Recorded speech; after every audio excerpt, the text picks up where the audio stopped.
This is Tales and Whispers, where every story is felt, not just heard. All right, today we are diving into a story that honestly feels like a modern-day miracle. But more than that, we're going to look at what it can teach us about finding hope when we're right in the middle of our own personal storms. So, picture this. It's a totally routine transatlantic flight from Liverpool to Florida. It's filled with that kind of quiet excitement you feel when a family is heading to a big celebration. You've got a mother and daughter, probably chatting about the big day, just filled with joy and anticipation. But way up there, high above the Atlantic, this ordinary trip was about to become a really remarkable test of survival. Let's get right into what happened. For 67-year-old Dorothy Fletcher, who was sitting right there beside her daughter, everything, and I mean everything, changed in a single terrifying instant. It all started with this crushing pain, like a vice grip on her chest that started to radiate out through her arm and her back. And then came those classic terrifying signs of a massive heart attack. Her breath just caught in her throat, and a cold sweat broke out all across her forehead. Her daughter could only watch, totally helpless, as Dorothy's face changed and she collapsed. I mean, think about it. They were thousands of feet in the air, with no hospital, no emergency room, and absolutely zero time to spare. A flight attendant saw all the commotion and grabbed the intercom. And with a voice that was somehow steady despite the rising panic, she made the call that was about to change everything. A few seconds of just unbearable silence followed that question. You can imagine the passengers looking around, searching each other's faces, just desperately looking for any sign of hope. And then, something pretty much impossible happened. The call lights started flicking on, one after another, and it wasn't one, it wasn't two, 15 people stood up. And this is where the sheer, mind-bending improbability of it all really hits you.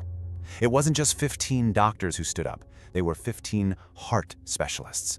An entire mobile cardiac unit just materialized out of thin air exactly when and where they were needed the most.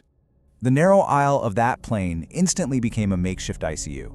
These doctors, they worked so fast, coordinating like they'd done this 100 times before. But even with all those experts, the situation was dire. And at one point, one of the doctors had to deliver the absolutely devastating news. Now, even though her body had failed her, Dorothy was still conscious. She was trapped inside, listening to this verdict being delivered on her own life.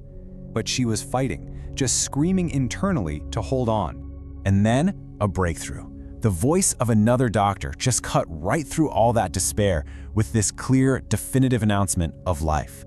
That was the turning point, that single moment when everything shifted from despair right back to hope. So the pilot makes an emergency landing in North Carolina. And get this, after just 2 days in intensive care and 3 more under observation, Dorothy made a full recovery. She was discharged just in time to fulfill her dream of standing right beside her daughter on her wedding day. This incredible story is so much more than just a 1 in a billion chance. It's also a really powerful metaphor for how we can navigate our own crises, especially when we feel like we're in a total freefall. So when you feel like everything is just falling apart, Dorothy's story offers a simple 3-step framework. First, you've got to acknowledge the reality of the situation, just like her daughter did. Second, you have to ask for help, like the flight attendant did over the intercom. And finally, just focus on the very next step, not the whole staircase. What this story really teaches us is that in the middle of a storm, your perspective is absolutely critical. Shifting your mindset from "it's over" to "well, maybe there's a chance," or from "I'm all alone" to "someone might be able to help" can literally change the outcome. Just like it did for Dorothy. A pulse can return in a second. And all of this brings us to the final, and I think most important takeaway. What does that lifeline, that moment of rescue, actually look like for you, in your own life? See, your lifeline might not be 15 cardiologists appearing out of thin air.